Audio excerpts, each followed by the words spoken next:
శూద్రపుత్ర కర్ణ. రచయిత శ్రీ శేషగిరి పట్నాయక్. స్వరం నాగమౌనిక. ఈ కథ విశాలాక్షి మాసపత్రికలో ప్రత్యేక బహుమతి పొందింది. శేషగిరి పట్నాయక్ గారు ఈ కథకు గాను గౌరవ మండలి శ్రీ బుద్ధప్రసాద్ గారు, ఈతకొట్టు సుబ్బారావు గారు, విద్యాసాగర్ గారి చేతుల మీదుగా బహుమతి పొందడం జరిగింది. శేషగిరి పట్నాయక్ గారు ముల్కనూరు సాహిత్యపీఠం కథల పోటీ 2025 విజేత. Please like, share, subscribe to our channel. శూద్రపుత్ర కర్ణ. ఆ చిన్న పల్లెటూరులో గత వారం రోజులుగా ఒకటే హడావిడి. 40 సంవత్సరాల క్రితం వరకు ప్రక్క ఊరు వార్తల్లో కూడా చోట్లేని ఆ పల్లెకు ఇప్పుడు రాష్ట్ర మీడియా, జాతీయ మీడియాలు క్యూ కడుతున్నాయి. జాతీయ మీడియా దృష్టి సారించిన ఆ ఊరి పేరు దండాసిపాలెం. ఉత్తరాదికి ప్రాధాన్యతనిచ్చే జాతీయ మీడియా ఆంధ్ర రాష్ట్రంలోని ఒక మారుమూల పల్లెపై ఇంతగా ఆసక్తి చూపడానికి ప్రధాన కారణం ఆ ఊరికి చెందిన ఓ 35 ఏళ్ల వ్యక్తి షెడ్యూల్ కులాల కమిషన్ చైర్మన్ కావడం. ఆయన ఆ రోజు తన స్వగ్రామంలో పర్యటించడం. ఆయన పేరు Karna Dandasi. National commission for schedule caste chairman పదవి. కేంద్ర మంత్రి హోదా కలిగినదిగా ఉన్నందున పోలీసులు గట్టి భద్రత ఏర్పాటు చేశారు. సభలో ఆయన ప్రసంగించిన తర్వాత హరిజనులకు కేటాయించిన 500 డబుల్ బెడ్రూమ్ ఇళ్ల ఎన్సీఎస్సీ చైర్మన్ కర్ణ దండాసి ప్రారంభోత్సవం చేస్తారు. 40 సంవత్సరాల క్రితం వరకు ఈ ఊరి పేరు గౌరమ్మపాలెం. మన్యం జిల్లాలోని ఉన్న ఆ పేరుని దండాసి అనే వ్యక్తి ఆత్మహత్య అనంతరం జరిగిన పరిణామాల వల్ల ప్రభుత్వం దండాసిపాలెంగా మార్చింది. 40 సంవత్సరాల క్రితం ఆ ఊరి మున్సిపు ధనుంజయ చేతిలో ఆయన కూతురు విద్య పరువు హత్యకు గురి కావడం, అనంతరం దండాసి ఆత్మహత్య చేసుకోవడం, బారిక వీధిలో ప్రారంభమైన చిన్న విప్లవం ఊరు దాటి జిల్లా, రాష్ట్రం, దేశం వరకు వ్యాపించడం జరిగింది. అప్పట్లో ధనుంజయను పోలీసులు అరెస్టు చేయగా కోర్టు అతనికి 14 సంవత్సరాల కఠిన కారాగార శిక్ష విధించింది. శిక్ష పూర్తయ్యాక ఆయన విడుదలయ్యారు. 7వ తరగతి వరకు మాత్రమే చదువుకున్న దండాసి రాసిన డైరీ అప్పట్లో సంచలనం సృష్టించింది. అతని జీవితం కథలుగా, సీరియల్స్గా, నవలలుగా, సినిమాలుగా దేశం మొత్తం విడుదలై సంచలనం సృష్టించాయి. నిజ జీవిత ఆధారంగా తీసిన ఆ సినిమాల ప్రభావంతో హరిజనులు తమ పేర్ల చివర దండాసి అన్న పదం పెట్టుకోవడం ఒక హుందాకు చిహ్నంగా మారిపోయింది. దండాసి 40 ఏళ్ల క్రితం డైరీ. విద్య. నాకు కూడా తెలియకుండా నా జీవితంలోకి ప్రవేశించిన ఓ చిరుజల్లు.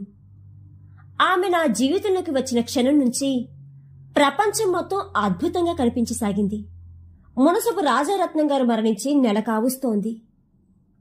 అందుకే మా ఊరికి కొత్త మునసబు అవసరమయ్యాడు. కొత్త మునసబు పెద్ద వీధిలో కొత్త డాబాలో దిగుతున్నారు. డాబా ముందు సామాన్తో పాటు ఆయన భార్య, అందమైన కుమార్తె, ఇంకా బండినాయుడు వీరన్న కూడా ఉన్నారు. వారు సామాన్లు దించడానికి ఇబ్బంది పడుతున్నారు. విద్యను నేను మొదటిసారి చూడటం. బంగారు రంగులో మెరుస్తూ తెల్ల రంగు ఓని, చింతపిక్క రంగు జాకెట్ వేసుకుని చూపు తిప్పుకోలేనంత అందంగా కనిపించింది. వయస్సు సుమారు 15-16 ఉండొచ్చు. అటు ఇటుగా నా వయస్సే. అటుగా వెళ్తున్న నాకు సహాయం చేయాలనిపించింది. కానీ అది పెద్ద వీధి, అంటే మాకు బాగా దూరమైన వీధి. కేవలం కొలతలతోనే కాదు, సమాజంలో కూడా. మాది ఊరు చివర ఉండే బారిక వీధి. నా పేరు దండాసి.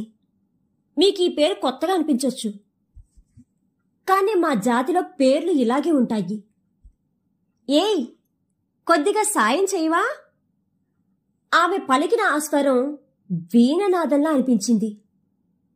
వెళ్తనా వద్దా అనే సందిగ్ధతలో నిలిచిపోయాను. ఓయ్, నిన్నే అబ్బాయి, కొద్దిగా సాయం చెయ్యి. ఆమె తల్లి కూడా పిలిచారు. కాదనలేకపోయాను. ట్రంక్ పెట్టి చూపించారు. పెద్దింటి వారు డబ్బు దాచుకునే పెట్టె అది. కొంచెం భయంగా అనిపించినా తప్పలేదు. నేను వీరన్న కలిసి ట్రంక్ పెట్టెను లోపలికి తీసుకెళ్లాము. తర్వాత మిగిలిన సామాను సర్దాము. ఎర్రగా బుర్రగా ఉంగరాల జుట్టుతో ఉన్న నేను మా వంశంలో తప్పపుట్టాన్ని అందరూ అంటారు. కొత్త మున్సిపు గారు నన్ను చూసి, రాజుల పిల్లాడివా అబ్బాయి నువ్వు అని అడిగారు. చూస్తే తెలియటం లేదా పెద్దింటి బిడ్డ అని? విద్య తల్లి వత్తాసు పలికింది. నా పేరు విద్య. ఈ ఊరుకు కొత్తగా వచ్చాము. తేనె ఆకాశం నుండి చిన్న చిన్నగా చుక్కల్లా పడేట్లు మాట్లాడింది విద్య. నీ పేరు, నీ గోత్రం, నీ కులం అడిగారు విద్య అమ్మగారు. నేను మౌనంగా ఉండిపోయాను. నీకే అబ్బాయి, నీ పేరు అని మరోసారి అడిగారామె. దండాసి చెప్పాను. 1000 ఉరుములు 10,000 పిడుగులు ఒక్కసారిగా మీద పడినట్లయింది. విద్య, ఆమె అమ్మ నాన్న దూరంగా జరిగారు. నన్ను దూరంగా వెళ్ళు అంటూ అరవటం మొదలుపెట్టారు. నా అందం నా పేరుకు సరిపోలేదు. 16 సంవత్సరాల నుండి నేను కండలు తిరిగిన శరీరంతో, తెల్లని ఛాయ, ఉంగరాల జుట్టుతో 6 అడుగుల ఎత్తులో ఉంటాను. అన్నీ బాగానే ఉన్నాయి, ఒక్క కులం తప్ప. నిన్నే, దూరంగా జరుగు, లోపలికి ఎందుకొచ్చావు ప్రశ్నించారు మునసబు గారు. నేను దూరంగానే ఉన్నాను. మీ అమ్మాయి స్వయంగా పిలిచారు. అదీ కాక వీరన్న సాయం చేయమన్నానని వచ్చాను. ఈ మాటలు అనాలనుకున్నా అనలేకపోయాను. గొంతు దాటి ఆ మాటలు నోటి వరకు రాలేదు. పెద్దింటి వాళ్లకు జవాబు చెప్పకూడదు. తప్పు ఎవరు చేసినా మేమే చేశాము అని ఒప్పుకోవాలి. పెద్ద జాతి వారి ముందు తల ఎత్తకూడదు, నోరు విప్పకూడదు. ఇవన్నీ మా దళిత రాజ్యాంగంలో వ్రాసిన నియమాలు. నేనే పిలిచాను. చాలా మెల్లగా చెప్పింది విద్య. పిలిచిందని వచ్చేయడమేనా? రానంటూ చెప్పాలి కదా అని విద్య వాళ్ళమ్మ గర్జిస్తున్నారు. తప్పు ఎవరిదైనా క్షమించమని అడగాల్సింది మేమే. అది మా జాతి ఆనవాయితీ. క్షమించండి అని చెప్పి నేను అక్కడి నుంచి వచ్చేస్తాను. నేను వచ్చిన తర్వాత అక్కడ ఏమి జరుగుతాదో కూడా ఊహించగలను. పాపాలు అన్నీ ఒక్కసారిగా అంటుకున్నట్లు తలకు స్నానం చేస్తారు. పసుపు నీళ్లను ఇల్లంతా జల్లుతారు. అన్ని చేసినా కూడా ఊర్లో అడుగుపెట్టాము, ఈ దరిద్రం ఎదురైంది అని నన్ను నా జాతిని తక్కువగా చేసి మాట్లాడుకుంటారు. ఇది మా ఊరు చివర ఉన్న మా అందరికీ అలవాటే. కానీ నాకు ఒకటి అర్థం కాలేదు. దేవుడు నన్ను మా జాతిలో పుట్టించాలని అనుకున్నప్పుడు అందం ఇవ్వకుండా ఉండవలసింది. లేకపోతే నాలాంటి అందమైన వారిని పెద్ద జాతిలో పుట్టే అవకాశం ఇవ్వాల్సింది. మా ఊర్లో ఉత్తర వైపు పెద్దింటి వారి వీధులు, దక్షిణ వైపు మా బారిక వీధి. పెద్ద వీధి ముందు మంచినీటి బావి ఉంది. అది పెద్ద జాతి వారికి త్రాగునీరు కోసం. మాకు మాత్రం మంచినీరు కోసం చెరువు ఆధారం. అదే చెరువు తెల్లవారితే పెద్దింటి వారు కాలకృత్యాల కోసం, సాయంత్రం పశువుల్ని కడగడానికి వాడతారు. పెద్ద వీధిలో మంచినీటి బావి నిత్యం వాడినట్లు మేము అన్ని వేళలా చెరువుకు వెళ్లి మంచినీళ్లు తేకూడదు. మేము నీళ్లు తెచ్చుకునే సమయం ఉదయం 4 నుండి 5 గంటల మధ్య. అత్యవసరమైతే మధ్యాహ్నం 2 నుంచి 4 గంటల మధ్య మాత్రమే. మరో విషయం, మేము చెరువుకు వెళ్లేటప్పుడు జాగ్రత్తగా ఉండాలి. చెరువు దారి ఖాళీగా ఉందో లేదో చూసి వెళ్ళాలి. పొరపాటున పెద్దింటి వాళ్ళు ఆ సమయానికి వచ్చారంటే మేము ఆగి వాళ్ళు వెళ్ళాకే వెళ్ళాలి. ఇవి మా ఊరి కట్టుబాట్లు, చెరువు సంగతులు. మా కాలకృత్యాలు, బట్టలు ఉతకడం, పందులు కడగడం, గిన్నెలు తోమడం, స్నానాలు ఇవన్నీ మా వీధి మురికి కాలువలోనే. అదే మాకు గంగమ్మ తల్లి. పట్టణంలో నడుస్తుండగా దూరంగా విద్య కనిపించింది. ఒక్కతే ఉంది. పలకరించాలా వద్దా అనే ఆలోచనలో ఉన్నప్పుడు జరిగిన అవమానం చాలదా అనుకుంటుండగానే తానే నన్ను చూసి నవ్వింది. అమ్మకు ఆరోగ్యం బాలేదు, మందుల కోసం వచ్చాను చెప్పింది. కొద్దిసేపు ఇద్దరు కలిసి నడిచాము. దండు, ఆ రోజు జరిగిన దానికి క్షమాపణలు అంది.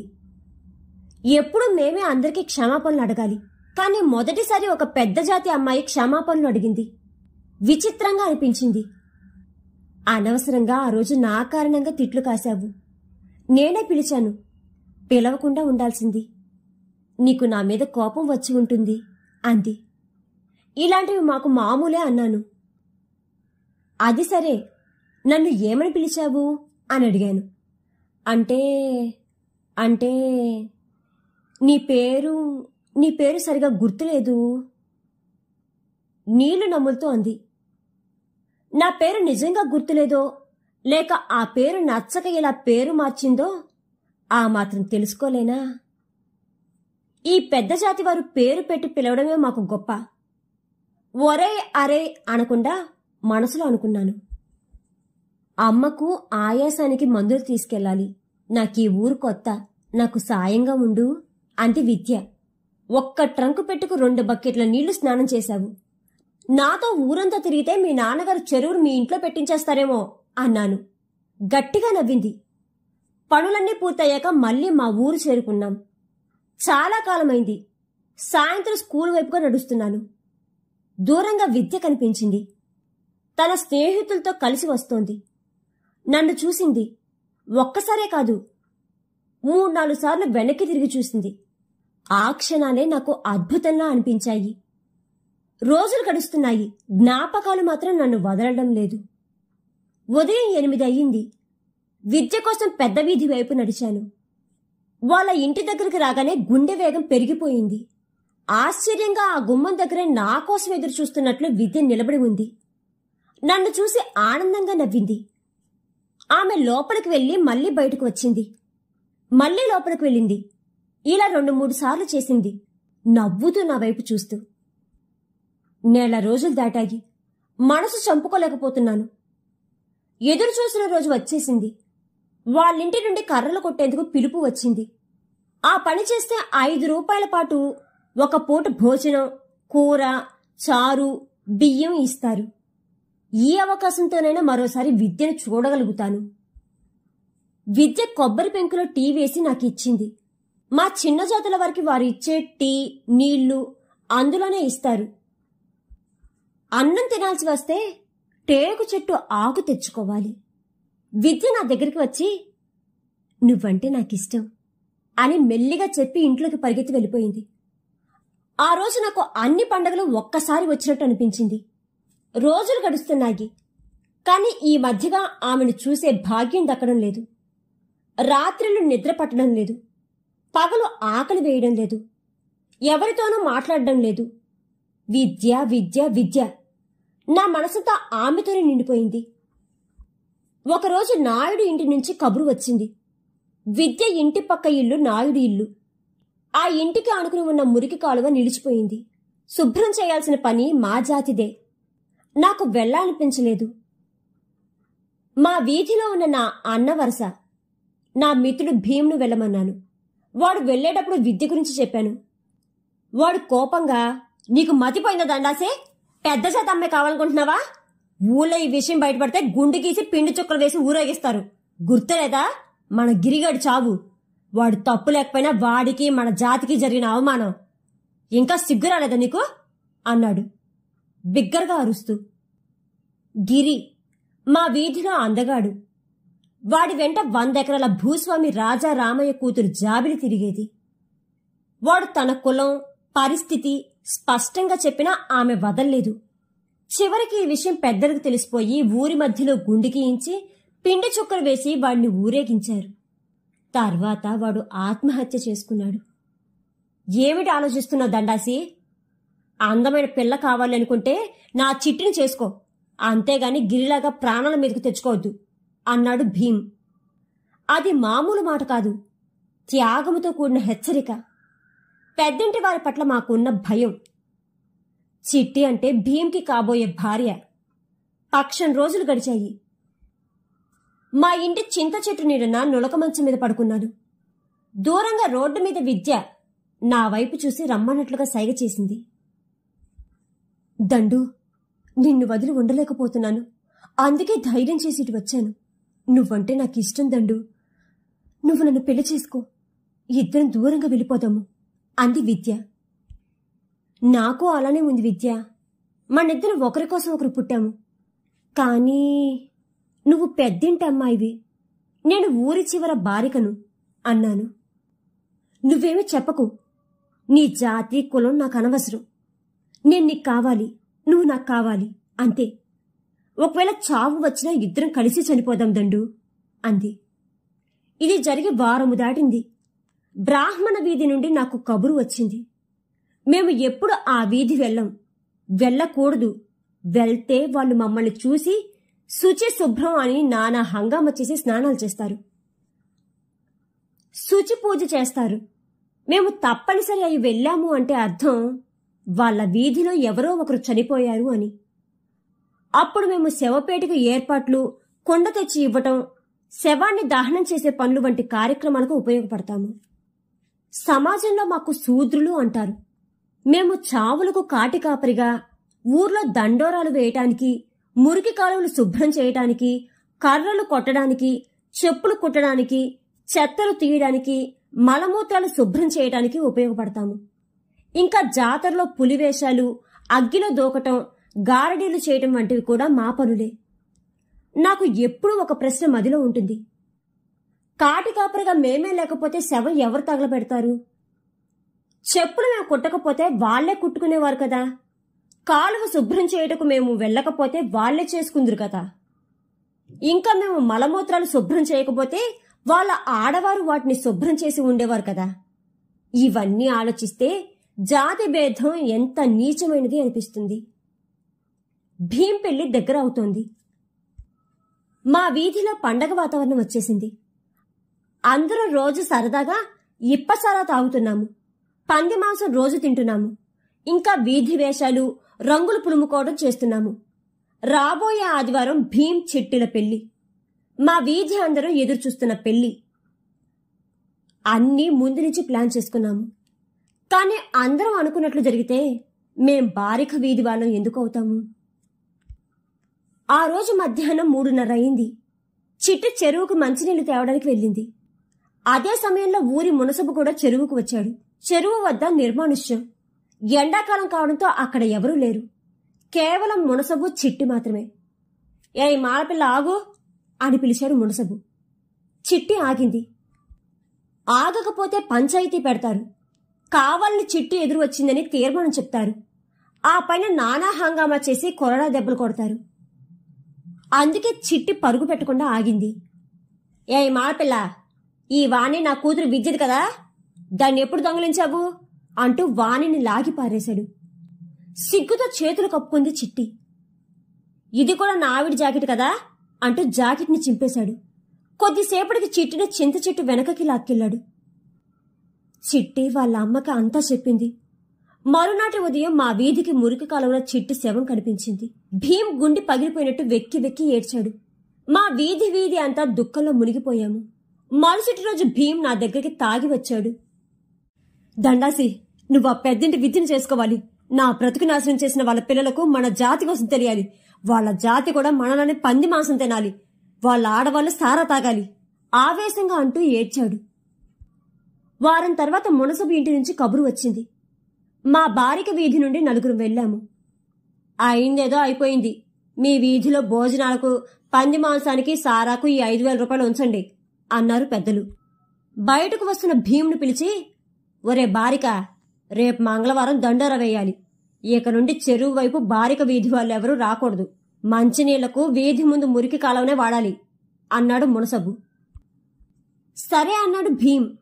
మంగళవారం ఉదయం ఊరంతా తిరుగుతూ భీం దండోరా వేశాడు. ఇందు మూలంగా యావన్ ప్రజానీకానికి తెలియజేయనుది ఏమనగా, ఊర్లో ఉన్న పెద్ద చెరువు కేవలం 4 వీధుల వారికి మాత్రమే. ఇక నుండి బారిక వీధి వారు ఈ బావిని వాడరాదు. ఒకవేళ పొరపాటున వాడితే ఊరి మధ్యలో గుండె గీసి పిండి చుక్కలు వేసి గాడిద మీద ఊరేగిస్తారు. ఇది ఊరి పెద్దల ఆజ్ఞని తెలియజేయడమేదోహో.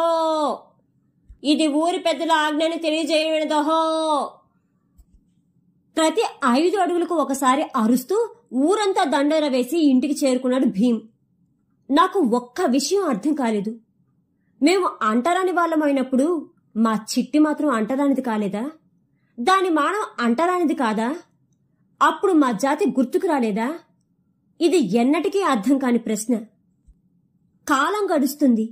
దండాసికి మునసబు ఇంటి నుంచి కబురు వచ్చింది. మునసబు ఇంట్లో పూజ కోసం తోటలో కొబ్బరికాయలు దించాలని కబురు చెప్పారు. ఉదయం తాడు, కత్తితో దండాసి తోట వైపు నడిచాడు. 10 ఎకరాల దట్టమైన తోట. ఊరికి 1/2 కిలోమీటర్ దూరంలో పెద్దగా సంచారం లేని ప్రదేశం. చెట్టు ఎక్కబోతున్న దండాసికి దండు దండు అన్న పిలుపుతో తల తిప్పి చూశాడు. విద్య, అతని విద్య పరుగెత్తుకుంటూ వస్తోంది. ఆమె బాగా దగ్గరకు వచ్చింది. బాగా దగ్గరంటే ఇద్దరు ముద్దు పెట్టుకునేంత దగ్గరగా, ఒకరినొకరు కౌగిలించుకునేంత దగ్గరగా, ఇంకా చెప్పాలంటే తనను ఏమైనా చేసేంత దగ్గరగా వచ్చింది. విద్య దండాసిని గట్టిగా కౌగిలించుకుంది. ఆ సమయంలో దూరం నుండి మునసబు వస్తున్న విషయం వారిద్దరికీ తెలియలేదు. అతను పరిగెత్తుకుంటూ వస్తూ, ఒలే లంజా కూతురా, నీకు ఆ బారికొడు కావాల్సి వచ్చాడా? నిండా 15 నెలలు కూడా లేవు, అప్పుడే మొగుడు కావాల్సి వచ్చాడా? ఎదవ లంజా కూతురా, సిగ్గు లజ్జా లేదే? కులానికి మాకు చెడ్డుడు పెట్టావు కదే, మాలడు కావాల్సి వచ్చాడా దీనమ్మ? దూరం నుండి పరిగెత్తుకుంటూ వచ్చి కింద ఉన్న కొబ్బరికాయలు కొట్టే కత్తి తీసి విద్యను వెనక నుండి గట్టిగా పొడిచాడు మునసబు. ఆమె కళ్ళు మూతలు పడుతున్నాయి. చివరి శ్వాసలో తండ్రి వైపు చూసి, నాన్న, మరి చిట్టి కూడా బారిక పిల్ల కదా, దాని మానం కూడా బారిక వీధి మానం కదా, అప్పుడేమైంది నాన్న? అరుస్తూ కుప్పకూలింది. ఆమె శరీరాన్ని ఒడిలోకి తీసుకున్నాడు దండాసి. ఆమె ముఖం వైపు చూస్తూ, పరువు హత్య మీ నాన్న చేశాడు, నా ప్రాణహత్య నీకోసం నేను చేసుకుంటున్నాను అని ఆ కత్తిని తీసుకుని తన పొట్టలో పొడుచుకున్నాడు. భీం పరిగెత్తుకుంటూ వచ్చాడు. వాడితో పాటు 4 యువకులు ఉన్నారు. వారంతా దండాసిని ఒడిలోకి తీసుకున్నారు. దండాసి అంటూ ఏడుస్తూ అరుస్తున్నారు. ఒరే, మన చిట్టిని పాడు చేసిన మునసబు ఇప్పుడు మన దండాసిని వాడు ప్రేమించిన విద్యను నరికేశాడు. వాడిని వదలకూడదు, చంపేయాలి, పదండి పదండి అంటూ భీం అరవసాగాడు. దండాసి వారిని ఆపాడు. తానే ఆత్మహత్య చేసుకున్నాడని చెప్పాడు. భీంతో, హత్య చేస్తే హంతకుడు అవుతావు అని వారించి భీం ఏమి చేయాలనేది చెప్పాడు. అతడి మాటలతో భీం వెనక్కి తగ్గాడు. భీం ఊరిని వదిలి విశాఖపట్నం చేరాడు. అక్కడ జాలర్ వీధిలో భర్త చనిపోయిన రంగవ్వ ఇంట్లో ఆశ్రయం తీసుకున్నాడు. ఆమెను పెళ్లి చేసుకున్నాడు. భీం మరియు రంగవ్వ పుత్రుడే కర్ణదండాసి. సభ ముగిసింది. NCSC chairman Karna Dandasi. సభ ముగిసింది. ఎన్సీఎస్సీ చైర్మన్ కర్ణదండాసి ఇళ్ల పట్టాలు పంపిణీ చేయడానికి వేదిక దిగుతున్న క్షణం.